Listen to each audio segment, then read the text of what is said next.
Bonjour, c'est Gilles sur boursicoté.com. Voici l'analyse technique Forex et matières premières pour cette journée du lundi 19 janvier 2015. Et nous commençons cette analyse par la paire de devises euro-dollar, donc l'euro-dollar qui est toujours soumis à une forte volatilité. Donc suite au point bas qui a été marqué vendredi, les cours a priori remontent actuellement. On a eu une ouverture hebdomadaire qui s'est fait vraiment dans la continuité de la clôture de vendredi, et par rapport donc à la dynamique que nous avions, on est sur un petit rebond technique. Alors il est vraiment technique, il est très court terme, il est porté ici par les indicateurs qui continuent à être baissiers. Vous voyez qu'on a inscrit un nouveau point bas qui se retrouve bien ici sur les indicateurs. Le rebond ici est confirmé, donc on a un retournement du MACD dans un contexte survendu, c'est assez classique. On revient pour l'instant sur la moyenne mobile 20 exponentielle.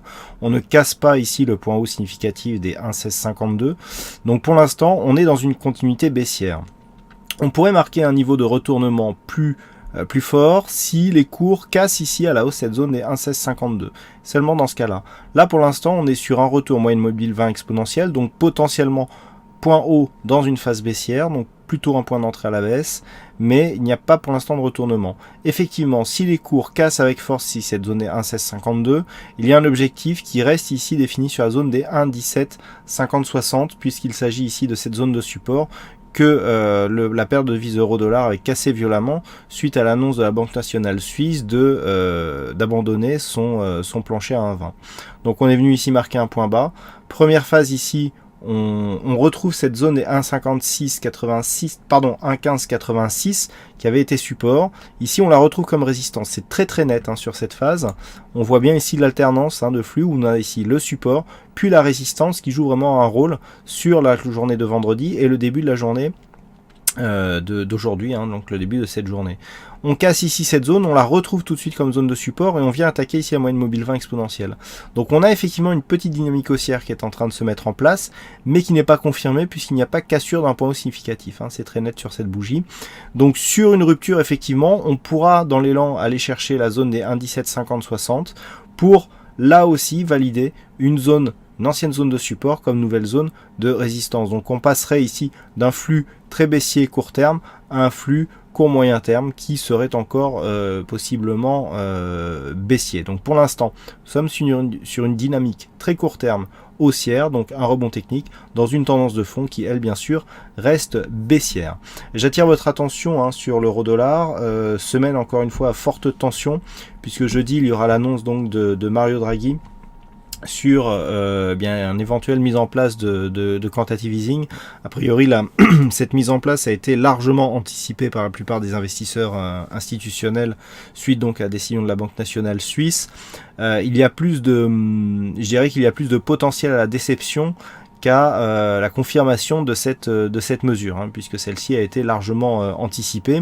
Et puis je vous rappelle aussi que ce week-end, donc le week-end prochain, il y a des élections en Grèce et que en fonction des résultats, on pourra avoir de forts mouvements à l'ouverture donc dimanche prochain, puisque je vous rappelle que pour l'instant d'après les sondages c'est un parti eurosceptique qui arrivera en tête des élections, et que si ce parti était élu, eh bien cela pourrait provoquer des mouvements assez volatiles donc dès dimanche soir sur la paire de devises euro-dollar, et donc par voie de conséquence aussi jeudi et vendredi, puisqu'il pourrait y avoir des mouvements d'anticipation.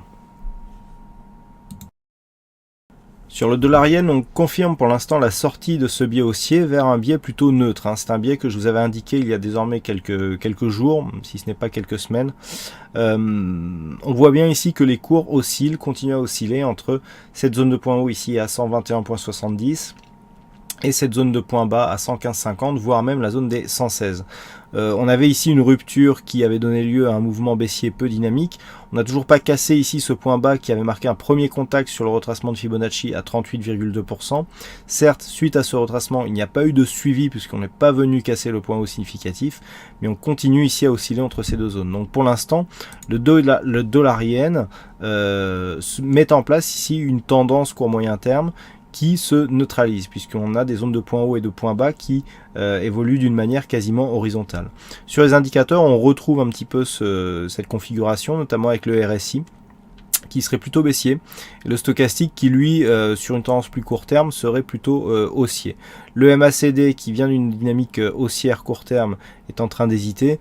Voilà, on n'a pas énormément de repères hein, pour essayer d'évaluer la prochaine évolution de cette paire de devises. Si ce n'est toutefois que du point de vue de la tendance court terme, ça fait maintenant un petit moment que nous sommes ici entre la moyenne mobile 20 exponentielle et la bande de Bollinger inférieure, ce qui est caractéristique d'une tendance baissière. On voit bien ici les points de contact qui donnent des très bons points d'entrée sur une continuité de tendance. On est venu ici valider une zone horizontale qui était déjà identifiée.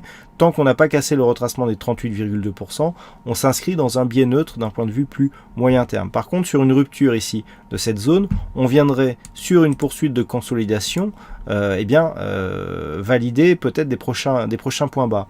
Et je dirais même que sur une rupture ici de cette zone des 38,2, nous aurions une succession de points hauts baissières, succession de points bas baissières. Effectivement, on validerait un retournement de tendance, certes peu dynamique, mais qui passerait tout de même à la baisse. Donc à surveiller ici cette zone des 115,51, et tant que l'on se situe dans cette zone, donc hein, au-delà de cette zone, eh bien, on est dans un biais neutre qui pourrait passer baissier, donc sur une rupture de ce niveau.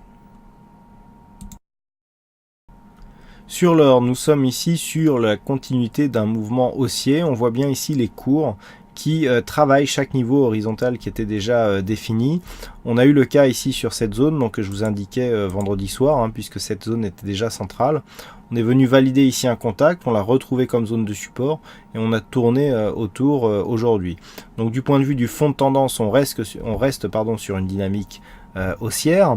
On avait ici une configuration surachetée sur le RSI stochastique qui est en train de déboucher ici sur une petite phase très court terme qui reste horizontale. Donc malgré la phase de hausse que nous avons eue là, il n'y a pas de signal de consolidation. On reste au-dessus des 1270 $ l'once. Malgré ici la perte de dynamique qui est traduite sur le MACD, on voit que le cours de l'or ici résiste bien. Donc nous sommes dans un mouvement de fond qui est en train de reprendre un biais haussier, mais d'un point de vue plus moyen terme, il faudrait vraiment repasser ici cette zone des 1310, 1309, 1310 $ l'once, voire même ici cette zone des 1340. Hein. On est vraiment ici, là on a validé un retournement puisque le point haut significatif que nous avions là à 1257 a été cassé à la hausse. Donc là on inscrit des plus hauts supérieurs aux précédents d'un point de vue court moyen terme. Mais maintenant pour changer le sens de la tendance de fond, c'est-à-dire là on est plus sur du moyen voire moyen long terme, il va falloir casser cette zone ici des 1310, voire même repasser ici au-dessus de cette zone des 1340, hein, comme je vous l'indiquais. Donc pour l'instant, on est sur une dynamique qui est intéressante, mais j'attirais votre attention sur le fait que nous étions quand même dans un contexte suracheté. Donc attention, une phase de consolidation n'est pas exclue. Donc on reste vigilant, mais le fond de la tendance, elle, est clairement haussière. Tant qu'on ne vient pas valider ici une rupture de cette zone des 1255 $ l'once, il n'y a pas de signal de retournement court terme.